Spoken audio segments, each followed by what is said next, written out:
সাজতো ভালো কন্যা যদি সোনার নূপুর পাই, সাজতো ভালো কন্যা যদি ময়ূর পেখম পাই। রাজকন্যা রাজকন্যা কিসের গরব করো, শতেক নহর হীরার হার গলায় না পড়ো। শতেক নহর ছাই, নাকে ফুল কানে দুল, সিথির মানিক চাই। রাজকন্যা রূপবতী নাম থুইয়েছে মায়, গজমতী হতো শোভা 16 কলায়। না আনিল গজমতী কেমন ইলু বর, রাজকন্যা রূপবতী ছাইয়ের স্বয়ম্বর।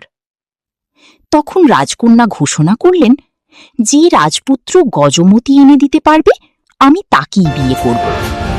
অনেক রাজপুত্র গেল, কিন্তু কেউ গজমতী আনতে পারল না। শুনুন সবাই, যে আমাকে গজমতী এনে দিবে তাকেই বর হিসাবে গ্রহণ করব।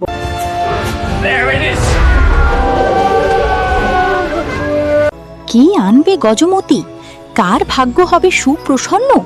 এই বন্ধুরা, সুন্দর শিক্ষামূলক ভিডিও পেতে এখনই চ্যানেলটি সাবস্ক্রাইব করো। তোমাদের একটি সাবস্ক্রাইব আমাদের আগ্রহ 100 গুণ বাড়িয়ে দেয়। এসো বন্ধুরা, এখনই চ্যানেলটি সাবস্ক্রাইব করে নি। একদিন বসন্ত শুনতে পেল 2 জাদু পাখি সুখ আর শাড়ির কথা। তারা বলছিল ক্ষীরসাগরের ধবল পাহাড়ের কাছে গজমতী আছে। শাড়ি শাড়ি বড় শীত, গায়ের বসন টেনে দিস। বসন গেল ছিঁড়ে, শীত গেল দূরে, কোনখানে শাড়ি নদীর কূল? দুধ মুকুট ধবল পাহাড়, ক্ষীর সাগরের পাড়ে, গজমতরি রাঙা আলো ঝড় ছড়িয়ে পড়ে। আলো তলে পদ্ম রাতে খেলে দুধের জল, হাজার হাজার ফুটে আছে সোনার কমল।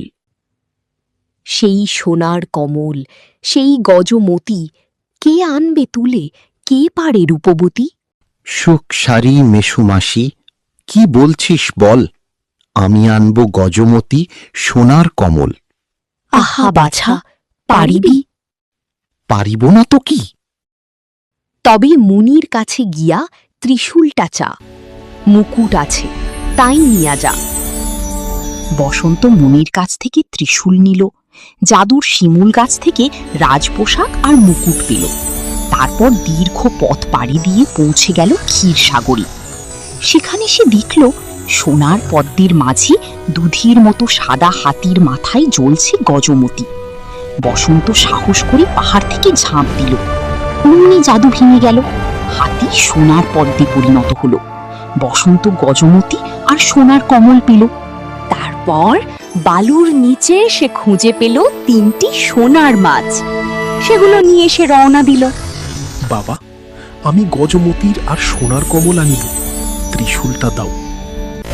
হে বৃক্ষ, যদি সত্যকারের বৃক্ষ হও, তোমার কাপড় চোপড় আর তোমার রাজমুকুট আমাকে দাও। ভাই ভাই, আমাদিকে নিয়া যায়। গজমতির আলোয় চারদিক উজ্জ্বল হয়ে উঠল। মানুষ বলতে লাগলো, দেখো দেবতা যাচ্ছে। দেখো দেখো দেখো, আসছেন। এক দেশের শীত রাজা রাজকন্যাকে আটক করিয়া রাখিয়াছেন। দেবতা গজমতী আনিয়াছেন। তা রাজা আমাদের শুধু পাগল, সাক্ষাৎ না দিলে তো দুয়ার খুলিবে না।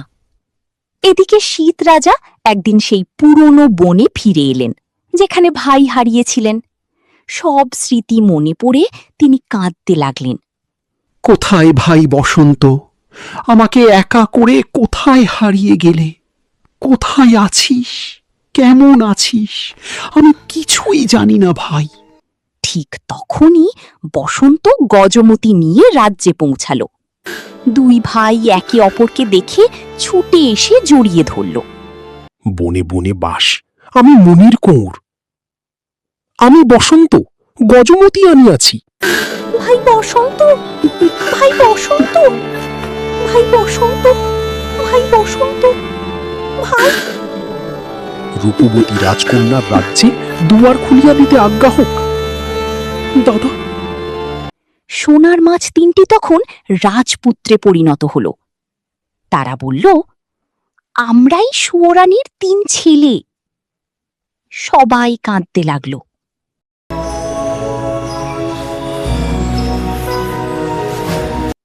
সে কি ভাই, তোমরা এমন হইয়াছিলে? সুমা কেমন, বাবা কেমন, মা?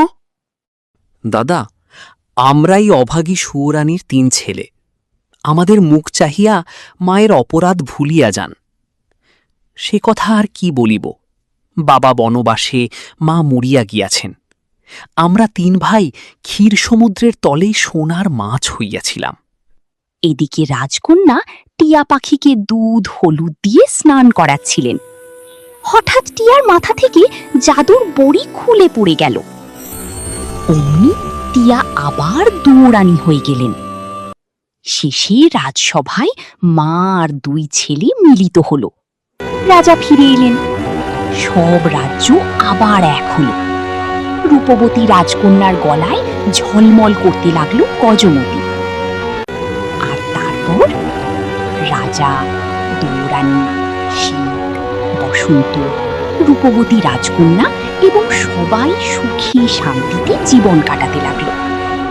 বন্ধুরা, শীত ও বসন্তের রোমাঞ্চকর যাত্রা এখন আরও রহস্যময়।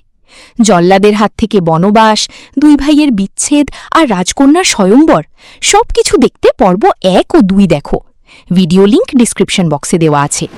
ভিডিওটি ভালো লাগলে লাইক দাও, কমেন্টে জানান আপনার প্রিয় চরিত্র শীত নাকি বসন্ত। এমন আরও দারুণ বাংলা রূপকথার গল্প দেখতে চ্যানেল সাবস্ক্রাইব করে বেল আইকন অন করে রাখো।